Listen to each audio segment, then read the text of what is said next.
GST 2.0 পৰৱৰ্তী প্ৰজন্মৰ এই GST বা দ্বিতীয় প্ৰজন্মৰ এই GST এতিয়া বৃহৎ জোৱাৰ আনিব মূল্য হ্ৰাসৰ ক্ষেত্ৰত এটা নতুন জোৱাৰৰ সৃষ্টি কৰিব যি কৰ বৃদ্ধিয়ে বা কৰৰ বোজা ভাৰাক্ৰান্ত কৰি তুলিছিল দেশৰ জনতাক তাৰ পৰা হকা দিবৰ বাবে ভাৰতৰ প্ৰধানমন্ত্ৰী নৰেন্দ্ৰ মোদীয়ে স্বাধীনতা দিৱসৰ দিনটোত সমগ্ৰ দেশবাসীৰ বাবে দীপাৱলীৰ উপহাৰৰ কথা উল্লেখ কৰিছিল GSTৰ যেটো গঠন সেই গঠনৰ হাল খলনি কৰি নতুন প্ৰজন্মৰ GST প্ৰৱৰ্তন কৰি আৰু তাৰ পিছতে এতিয়া মন্ত্ৰী গোটৰ বৈঠকত ইতিমধ্যে নতুন প্ৰজন্মৰ GSTৰ বাবে অনুমোদন জনোৱাৰ লগে লগে এতিয়া বিভিন্ন সামগ্ৰীৰ প্ৰায় 90% সামগ্ৰীৰ দাম কমাটো প্ৰায় নিশ্চিত হৈ পৰিছে নমস্কাৰ প্ৰিয় দৰ্শক মই জয়ন্ত মাধৱ গোস্বামী আপোনাক স্বাগতম জনাইছো নিউজ 18 অসম নৰ্থ ইষ্টৰ ডিজিটেল লাইভলৈ আৰু ডিজিটেল লাইভত লৈ আহিছো এয়া গুৰুত্বপূৰ্ণ এটা খবৰ যে নেকি নতুন প্ৰজন্মৰ GST বা GST 2.0 ক লৈ সমগ্ৰ দেশবাসীৰ মাজত জল্পনা কল্পনা ইতিমধ্যে বৃদ্ধি পাইছে আৰু সামগ্ৰিকভাৱে এই যে নতুন এটা গঠন আহিব GSTৰ এই গঠনটোৰ পিছতে বা এই প্ৰক্ৰিয়া প্ৰৱৰ্তন হোৱাৰ পিছতে সামগ্ৰিকভাৱে 90% সামগ্ৰীৰে দাম হ্ৰাস পাব মন্ত্ৰী গোটৰ বৈঠকৰ পাছত এই কথা ইতিমধ্যে নিশ্চিত হৈ পৰিছে ইতিমধ্যে সম্পন্ন হয় মন্ত্ৰী গোটৰ বৈঠক মন্ত্ৰী গোটৰ এই অনুমোদন ইতিমধ্যে GST পৰিষদলৈ প্ৰেৰণ কৰা হৈছে আৰু সেপ্টেম্বৰৰ শেষত নতুবা অক্টোবৰৰ আৰম্ভণিতে GST পৰিষদৰ বৈঠক অনুষ্ঠিত হ'ব আৰু তাতেই সিল মোহৰ মাৰিব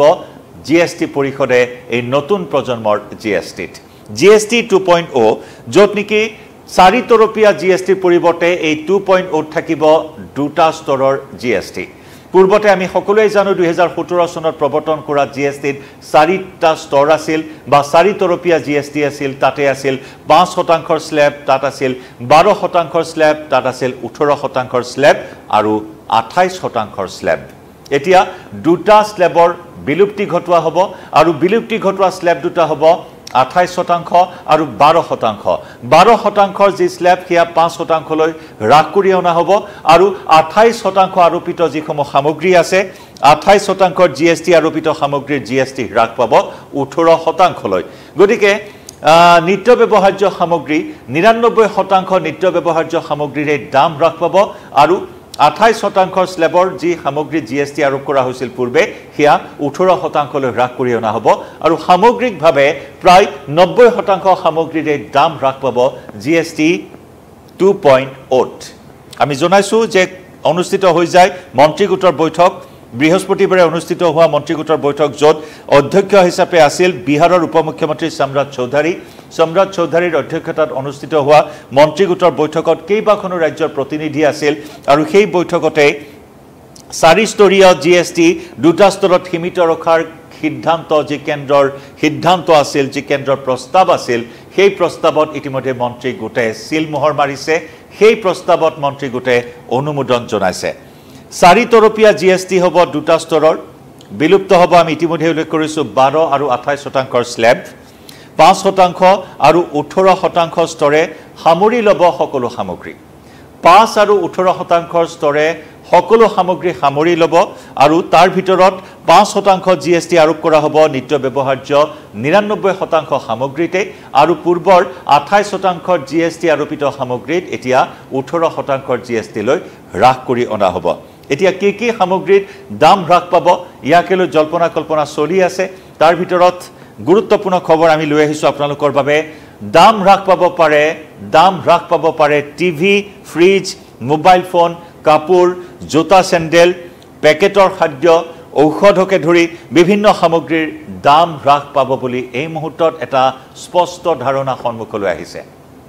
আপুনি যদি এটা টিভি কিনিম বুলি ভাবি আছে যদি আপুনি এটা সপোনৰ মোবাইল ক্ৰয় কৰিম বুলি ভাবি আছে কিছুদিন অপেক্ষা কৰক দীপাৱলীৰ সময়ছোৱাত এই নতুন GST 2.0 প্ৰৱৰ্তন কৰা হ'ব GST পৰিষদৰ বৈঠকৰ পিছতে তাক সিল মোহৰ মৰা হ'ব গতিকে কিছুদিন অপেক্ষা কৰক দীপাৱলীতে আপুনি এটা বিচাৰি থকা আপোনাৰ সপোনৰ সেই ফোনটো হয়তো ক্ৰয় কৰিব পাৰিব বৰ্তমানতকৈ কম দামত টিভি ফ্ৰিজ কাপোৰ জোতা চেণ্ডেল পেকেটৰ খাদ্য ঔষধকে ধৰি বিভিন্ন সামগ্ৰীৰ দাম হ্ৰাস পাব একে সময়তে সিগাৰেট ধপাযুক্ত অন্যান্য সামগ্ৰী বিলাসী গাড়ীত আৰোপ কৰা হ'ব 24% লেভি 24% বিশেষ কৰ আৰোপ কৰা হ'ব সিনটেক্স আৰোপ কৰা হ'ব এই কথা উল্লেখ কৰা হৈছে আৰু প্ৰধানমন্ত্ৰীৰ ঘোষণা অনুযায়ী দীপাৱলীৰ পৰা বলবৎ কৰা হ'ব এই সকলো সামগ্ৰীৰ নতুন নিৰিখ আমি এই মুহূৰ্তত জনাব বিচাৰিছোঁ সামগ্ৰীসমূহৰ কথা কোন কোন সামগ্ৰীত বিশেষভাৱে দাম হ্ৰাস পোৱাৰ সম্ভাৱনা থাকিব 90% সামগ্ৰিকভাৱে 90% সামগ্ৰীৰ দাম হ্ৰাস পাব ঔষধ পেকেটযুক্ত খাদ্য প্ৰসেসড ফুড জোতা চেণ্ডেল অন্যান্য নিত্য ব্যৱহাৰ্য সামগ্ৰীৰ জিএসটি 5% লৈ হ্ৰাস পোৱাটো সৰ্বসাধাৰণৰ বাবে এক ডাঙৰ হকা হিচাপে এই মুহূৰ্তত বিবেচিত হৈছে আনহাতে টিভি ফ্ৰিজ এইসমূহ সামগ্ৰীৰ মূল্য হ্ৰাস কৰে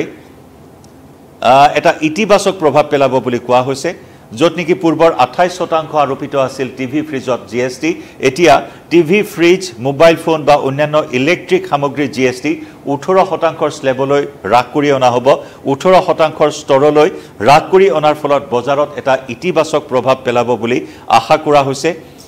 বিহাৰৰ উপমুখ্যমন্ত্ৰী সম্ৰাট চৌধুৰীৰ অধ্যক্ষতাত